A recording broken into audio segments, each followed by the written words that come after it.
이제 이 프로그램의 취지가 민주주의가 옳다, 예. 다수결 민주주의가 최고의 원리이다, 예, 예. 이런 거를 말하고자 하는 것이라면은 이제 총 5부작이죠. 이 프로그램이. 그 중에 3부작 민주주의가 우선한다. 예. 이 편은 그 정점이라고도 할 수 있겠네요. 3부 민주주의가 우선한다는 어떤 내용인가요? 그러니까 민주주의가 우선한다 해서 무엇에 우선한다는 게 빠져 있잖아요. 근데 그 내용을 보면 자본주의에 우선한다 이렇게 되는데, 자본주의란 게 다름이 아니라 시장 경제를 의미합니다. 시장에서 사람들이 자기가 가진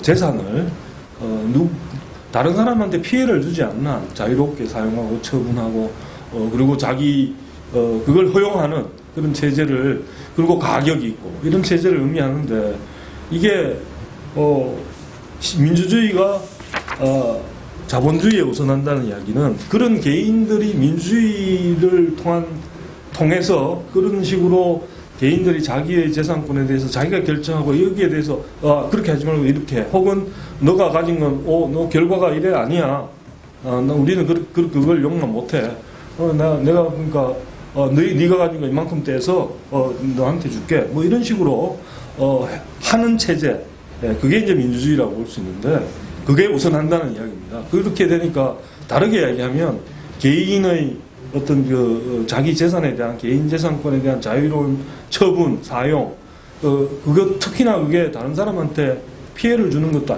아닌데도 불구하고 그렇게 해야 된다, 그게 우선한다, 이런 의미를 담고 있어서 사실은 이게 우리 그 헌법의 기본 정신에도 위배된다고 봅니다. 그래서 여기 안 그래도 다큐프라임에 뭐 헌법 119조 2항을 갖다가 언급을 하는데, 그게 사실은 1항에는 그 기본 질서를 말하고 2항에서 특별한 경우에 그런 제한을 가할 수 있다, 이 정도로 굉장히 조심스럽게 표현하고 있는데, 여기서는 아예 그게 반대로 이해하고 있는 거죠. 그 개인적인 어떤 개인 재산권을 자유로이 수익 처분을 할 수 있다는 게 우선하는 게 아니라 오히려 민주주의가 우선한다, 이런 식으로 얘기를 하고 있고, 그래서 다수결 원리가 무제한적으로 어디든지 적용돼야 된다.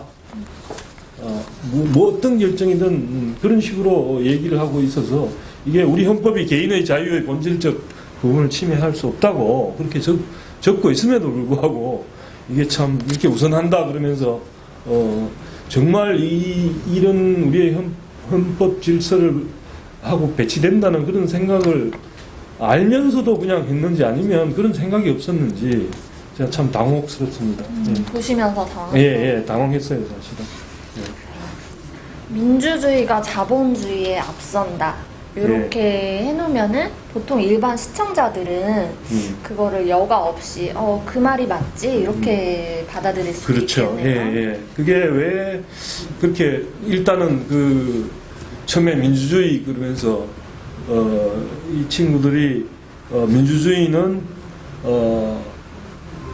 다수 대중을 위한 그런 체제인데, 자본주의, 시장경제, 이거는 소수만을 위한 체제다, 이런 식으로 프레임을 씌워놓고 있어요. 그러다 보니까 이게 사실은 시장이란 게 결국은 왜 시장이란 게 잘 작동하냐 하면, 시장에서 성공하기 위해서는 남들한테 다른 경쟁자보다 더 좋은 조건으로 상품을 공급하고, 그 다음에 조건도 더 좋게 하고, 사람들이 더 좋아하는 걸 제공해야 되고, 그렇게 경쟁을 끊임없이 하다 보니까 왜 하냐, 더 남한테 더 잘해주려고, 잘해줄수록 자기가 성공하는 시스템이기 때문에 그런 건데, 그래서 대중들에게 봉사를 잘 해야 사실은 부를 얻을 수 있고, 그런데 그런 거에 대한 이해 없이 마치 시장이라는 것이 소수의 이익을 위한 체제, 이런 식으로 이렇게 하다 보니까, 그거 아니지, 우리는 그러면 소수만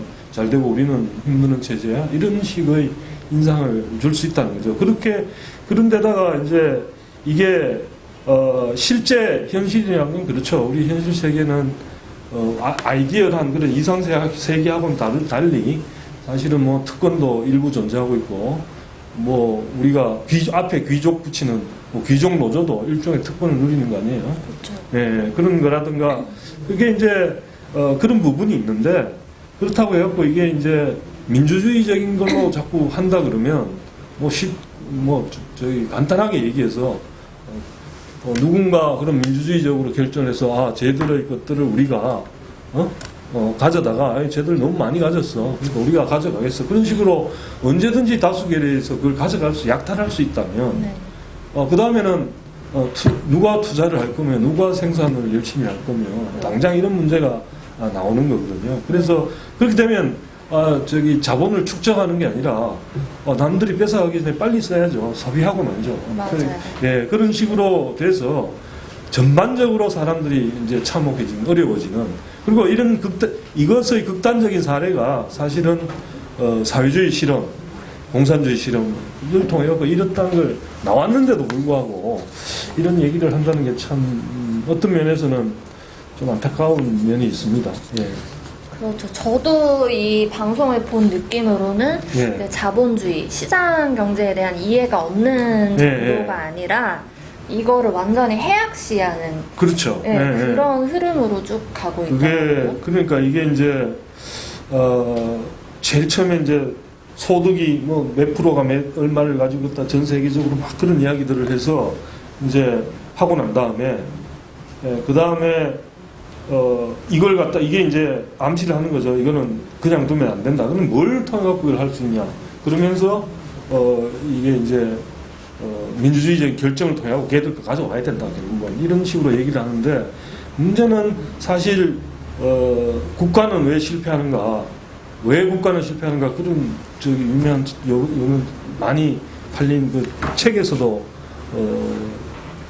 얘기하고 있지만 실은 소수가 큰 돈을 어려움 없이 계속 오랜 기간 이게 자기가 소유하고 되는 건 많은 경우에 정치 권력과 결탁해서 그 소수의 권력자가 다른 사람들은 못하게 하고 시장 경제 체제와는 달리 특권을 줘서 다른 애들은 거기 못 진입하게 한다든가 자기만 가진다든가 다양한 규제나 이런 걸 통해 가지고 그런 걸 하고 있을 때 오히려 그런 거지 그게 아니라 자유시장으로 누구나 진입할 수 있고 그 다음에 그런 경쟁을 통해서만 비로소 소비자들의 선택을 통해서만 자기가 시장에서 우위를 점할 수 있고 이런 구조 하에서는 실은 그렇게 오랫동안 말하자면 그런 게 나올 수가 없거든요. 오히려 소수의 부의 집중이 더 심하고 그런 체제는 시장이 아니라 다른 체제일 때 오히려 더 심하고 그렇다고 볼 수 있기 때문에 이게 이제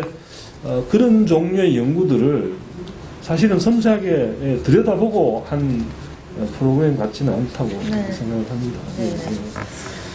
그러면 이 3부 전체적인 내용을 한 문장으로 요약해 본다면 제 생각에는 이 민주주의, 즉 정부가 나서야지만이 부의 재분배나 뭐 복지가 제대로 이루어진다. 이렇게 요약할 수 있겠다고 생각을 했는데 그러니까 여기에서 말하는 그렇게 얘기하고 있는 거죠. 시민들 각자 혹은 학생들한테 1인 1표 민주주의 너들이 적극적으로 그걸 행사해가지고 그 권한을 행사해서 가진 자들 걸 좀 더 우리들한테 가지도록 노력하고 투표도 하고 뭐 그렇게 해야 비로소 정부가 움직이고 정치권의 의사를 우리의 의사로 만들 수 있고 걔들이 정부를 움직여서 정부가 결국은 그런 정책을 하게 만들 수 있다. 어떤 이런 식으로 요약이 되는데 근데 이제 사실 이 프로그램에서는 2차 대전 후부터 한 1980년 정도 그 정도까지 케인지안 정책들이 주로 행해지고 정부 개입이 많았던 그런 시절인데 노동당 집권 그것도 많고 노동당이라든가 이런 게 많았던 그런 시절인데 좌파 정부 유럽 같으면 그러다가 이제 우파 정부가 들어서기 시작했죠. 1980년대에 미국이나 이런 식으로. 그리고 좌파 정부조차도 사실은 그 이전에는 사유재산권의 철폐 이런 걸 주장하다 겪어보니까 아니다 싶어서 강령에서 없애고 정강에서 이게 1980년대에 나오는 거거든요. 그런데 그 시절 이 오히려 뭐 성장률도 높고 어쨌다 그러면서 황금기다. 왜 그러냐를 갖다가 설명을 그때 그렇게 민주주의적인 통제를 하고 사회주의적인 성격의 정부가 들어서서 그런 걸 했기 때문에 그렇다는 식으로 설명을 굉장히 하는데 이분법. 그런데 사실은 전시에 비해서 어느 나라나 그 시절이 비록 사회주의적인 그런 거였다 하더라도 전시 때 2차 대전 당시에 어떤 통제 이기 위해 전쟁에 이기 위해서 모든 물자를 통제하고 뭐 그냥 인력을 마음대로 배치하는 거 아니에요. 너 어디 가서 뭘 해라. 그 시절에 비해서는 그래도 또 상대적으로 경제적 자유가 높아진 시기라고 볼 수 있거든요. 네. 그래서 예를 들면 루즈벨트 사부에 미국에 부응했을 때 투자가들이야 루즈벨트 전시 통제에 가깝던 그런 시절에는 많은 통제가 심한 데다가 한편으로는 그 명령에 의해서 언제든지 또 투자했던 것도 어떻게 될지도 모르는 그런 상황이라서 그리고 노동자들이라든가 이런 사람들한테 굉장히 우호적인 그런 법들도 많았고 그래서 그런 것들이 많이 이제 루즈벨트 사후에 그게 이제 변할 거라는 확실한 조짐이 보이면서 투자를 많이 하기 시작했고 번영했다 그런 식으로 설명하는 사람들도 역사가들도 많이 있는데 그런 것들은 전혀 소개가 되고 있지 않고 그걸 그 시절을 이제 그런 식으로 설명하고 있는데 이게 이제 아까 우리가 이제 좀 더 섬세하게 그걸 이제 분야별로 나누고 지출이라든가 그 나라의 여러 가지 것들을 나눠서 경제 자유도라 그래가지고 한 5개 부분에 걸쳐서 매우 섬세하게 데이터를 구축해가지고 거기에 의해서 이제 계속 여러 가지 실증 연구들이 나오고 있는데 거기서는 거의 뭐 제가 아직 한 번도 그런 걸 못 봤어요. 경제 성장과 경제 자유도가 비례하지 않은 관계를 얘기하는 실증 연구는 못 봤거든요. 여기서도 뭐 데이터를 많이 보여주긴 하는데 제가 봤을 때 보니까 뭐 국가별 정부 신뢰도를 보여주면서 핀란드나 스웨덴, 뭐 노르웨이처럼 우리가 동경하고 있는 나라들이죠. 그 나라들이 정부 신뢰도가 높기 때문에 불평등이 감소되고 있다. 뭐 그렇게 설명을 하고 있고 심지어 미국이 정부의 적극적인 개입, 뭐 혼합 경제 정책을 통해서 강대국이 되었다고 그렇게 말하고 있고.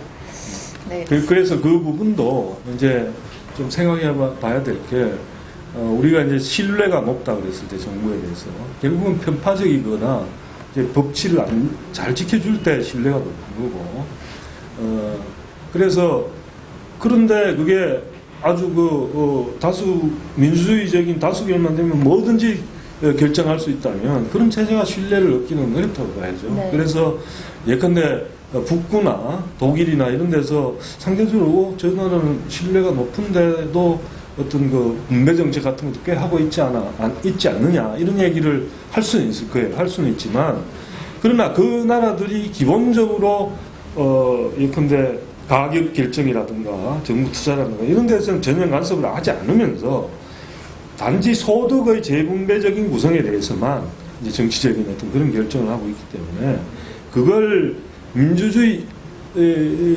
때문에 그 나라들이 다수결이 자본을 통제하고 시장 자본주의를 통제하고 시장을 자기들 뜻대로 할 수 있을 때 더 잘 된다. 그건 아니라고 보거든요. 그래서 이런 점에서 이게 예컨대 정부 신뢰란 게 결국은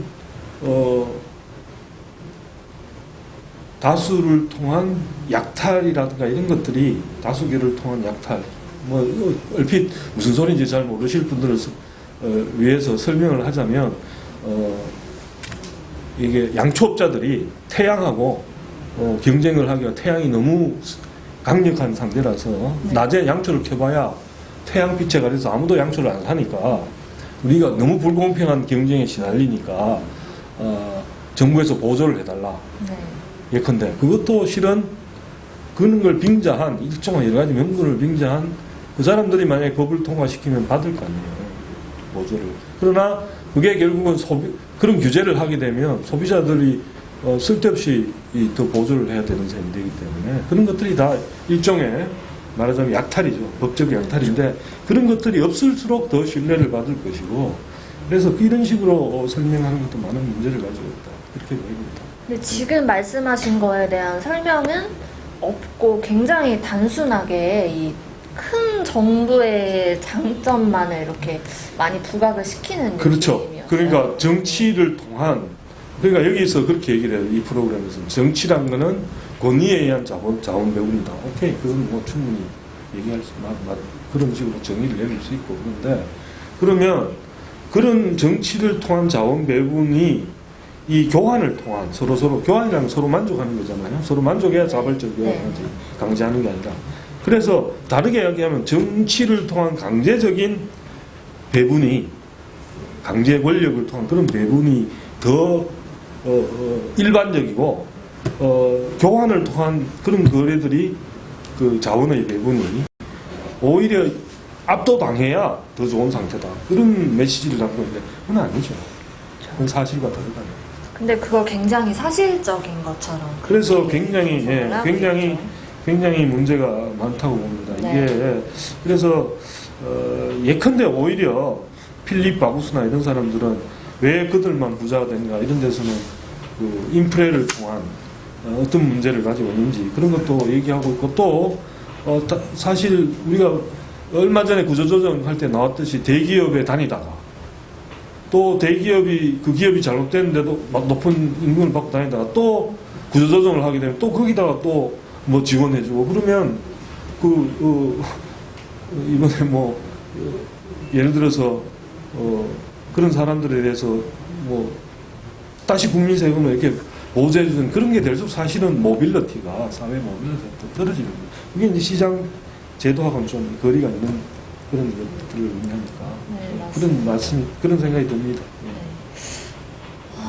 민주주의가 자본주의에 우선한다. 그 민주주의가 우선한다. 이렇게 제목을 짓고 그렇게, 있죠. 네.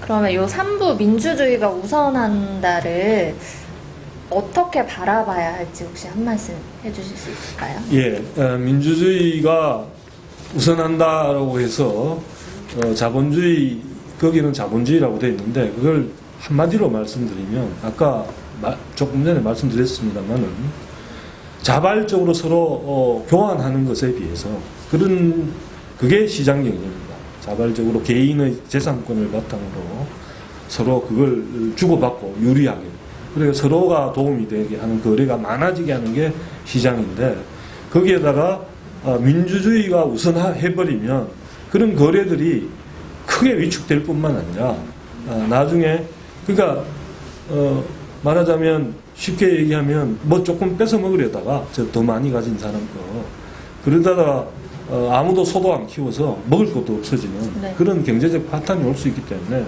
굉장히 조심해야 될 주제고 그런 부분에 대한 경각심을 가지게 해야 학생들한테 해야 이제 흔히 말하는 우리가 남미의 뭐 베네수엘라나 이런 데 했던 파퓰리즘 경쟁 같은 거 정치권이 안 하도록 그런 역할을 해준 게 아니라 하도록 부추기는 게 그런 생각이 들어요.